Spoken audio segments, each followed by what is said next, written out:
আসসালামু আলাইকুম প্রিয় শিক্ষার্থীবৃন্দ, আশা করছি সবাই ভালো আছে, সুস্থ আছো।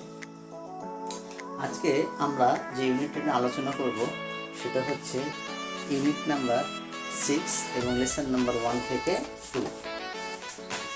ইউনিট নাম্বার 6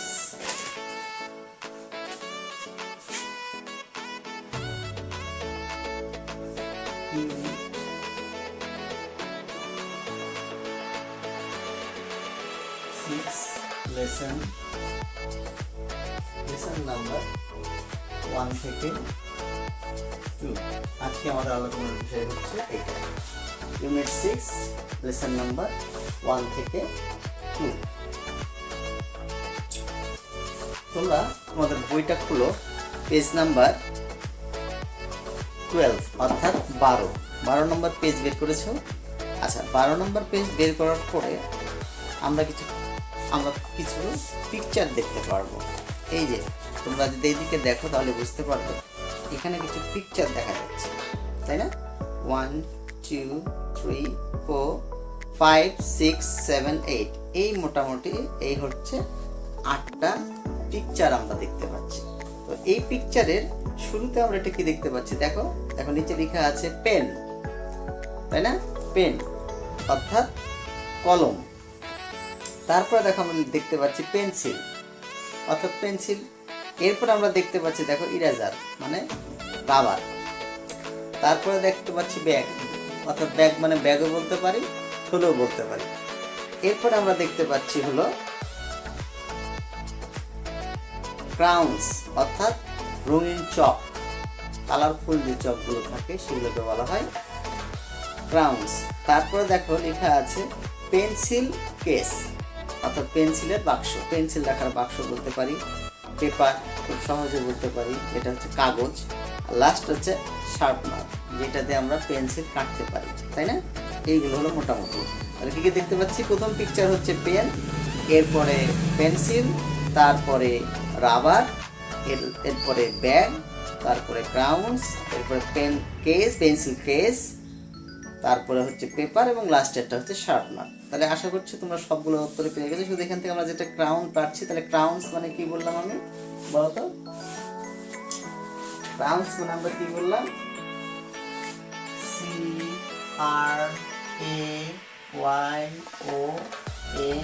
CRAYONS অর্থাৎ রঙিন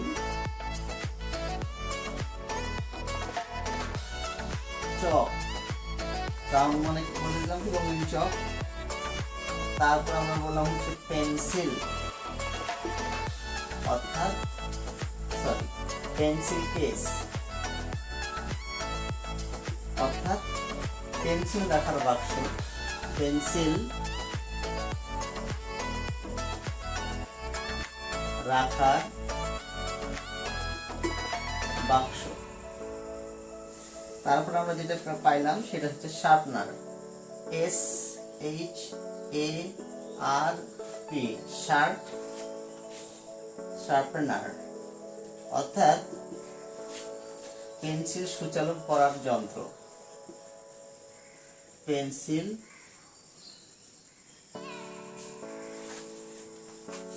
সূচালো করার যন্ত্র। তাহলে শার্পনার মানে বললাম পেন্সিল যন্ত্র অথবা যেটাতে পেন্সিল কাটা হয়। এই মোটামুটি আমরা কিছু পেলাম শব্দ, ঠিক আছে? এরপরে আমরা একটু পাঠের দিকে, আমাদের লেসনের দিকে যাব। দেখো লেসনে লেখা আছে যে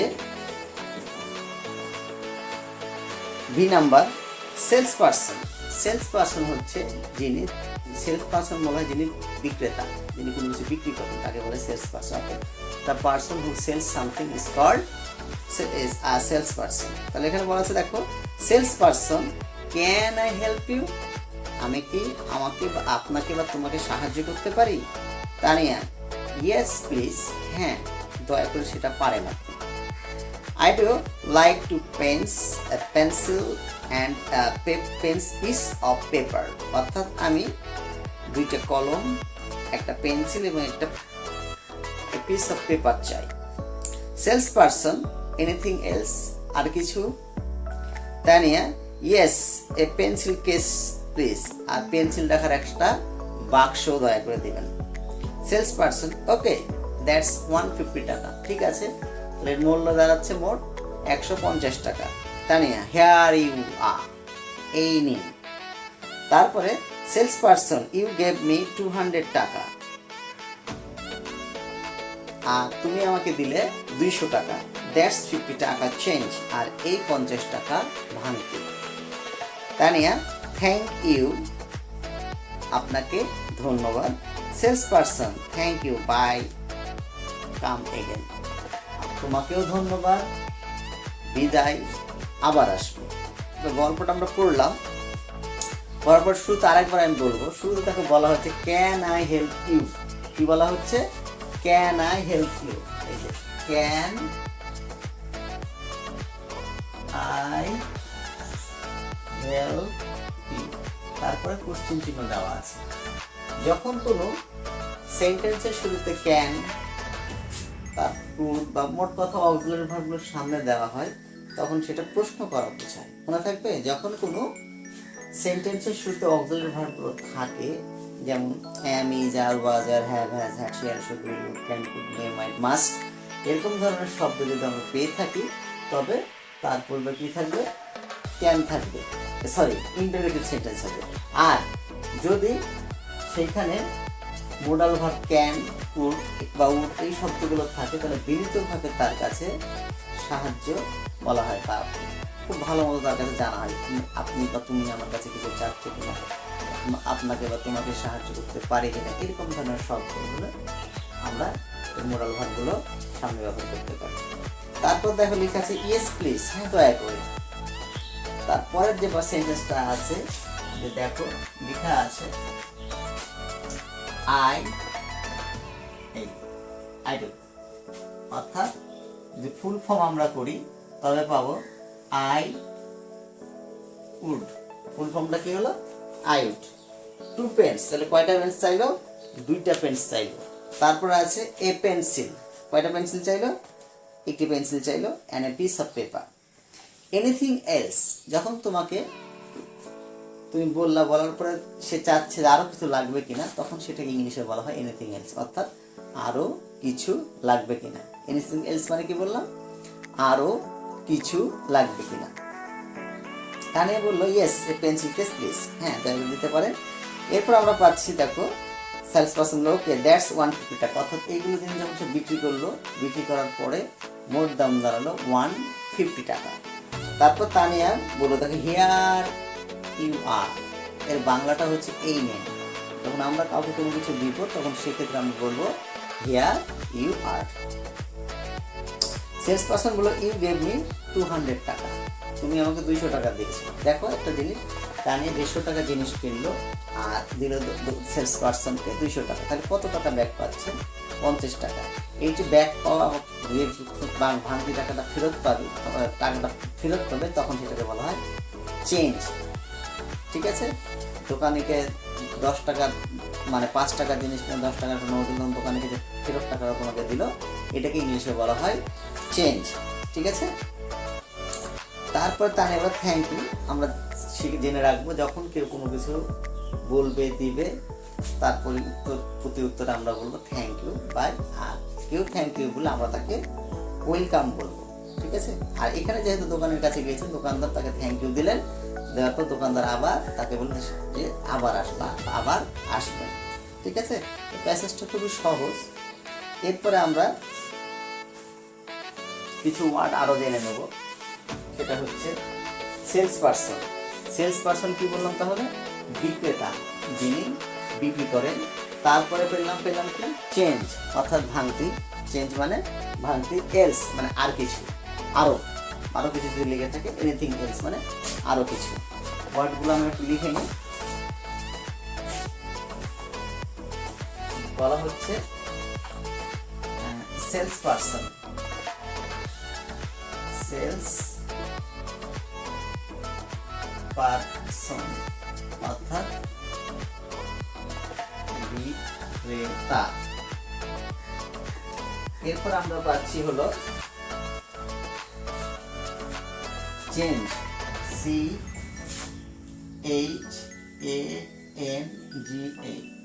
চেঞ্জ অর্থাৎ ভাঙতি। চেঞ্জ মানে আমরা কি পেলাম? ভাঙতি। এরপর আরেকটা ওয়ার্ড পেলাম এনিথিং এলস,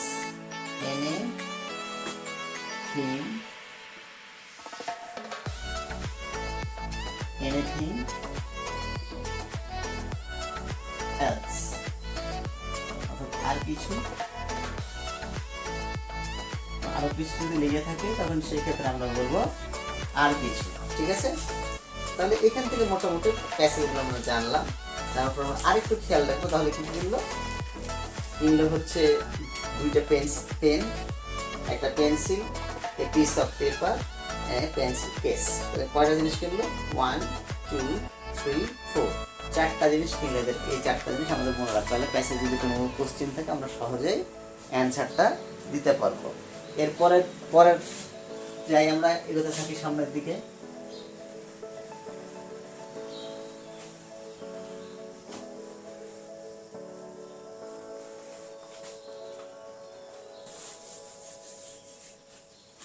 এরপরে আমরা এখান থেকে কিছু কোশ্চেন করতে পারি। এবং নাম্বার 1 কোশ্চেন বলা হলো why does,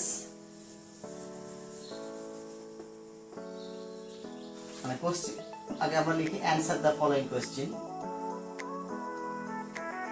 answer the following question, অর্থাৎ নিচের প্রশ্নগুলোর উত্তর দাও। Why does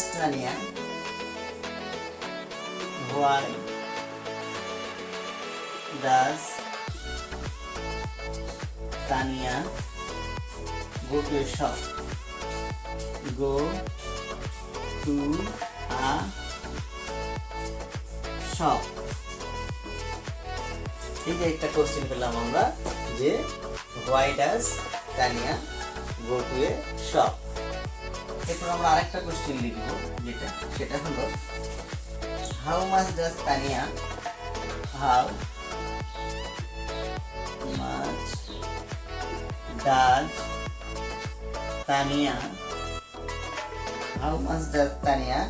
spend to buy something? Spend to buy things। এই হচ্ছে দুইটা প্রশ্ন।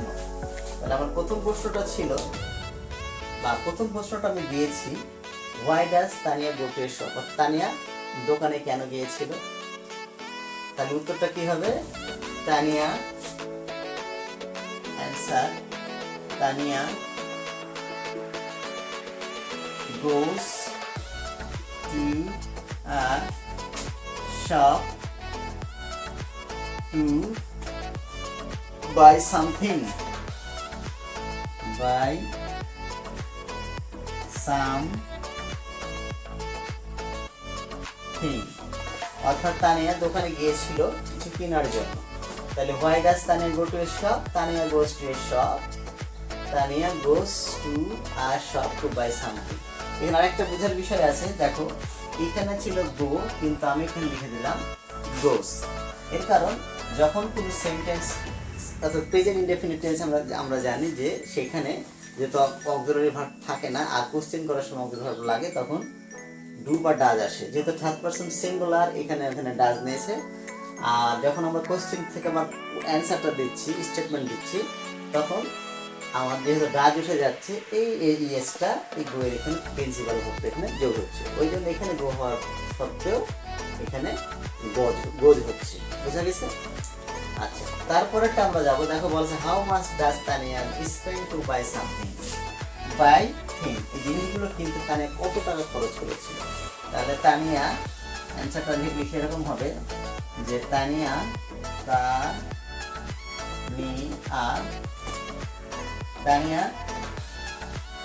spends SPENDS, তাহলে তানিয়া spends 150 টাকা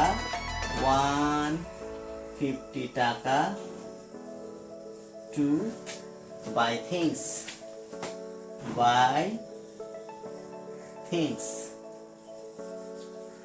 অর্থাৎ তানিয়া জিনিসগুলো কিনতে 150 টাকা খরচ করে। ঠিক আছে, তাহলে খুব সহজ সহজ করে প্রশ্নগুলো আমরা করেছি। এখান থেকে আরো আমরা কোশ্চেন করতে পারি, যেমন বলা হলো হুইচ আইটেমস বা which things does Tania buy, Tania কোন জিনিসগুলো কিনেছিল? তাহলে আমরা বলতে পারি Tania buys 2 pens, a pencil, a piece of paper and a pencil case. এই যে কোশ্চেন আমাদের হয়ে গেল। হ্যাঁ, এইভাবে কিন্তু কোশ্চেনগুলো করা যায়। তো তোমরা প্যাসেজটা ভালো করে পড়বা, অর্থগুলো ভালো করে পড়বা এবং কোশ্চেনগুলো যেভাবে দেখলাম সেইভাবে চেষ্টা করবা, তাহলে তোমাদের জন্য ইজি হবে। ঠিক আছে, তাহলে ভালো থেকো, সুস্থ থেকো, আল্লাহ হাফেজ।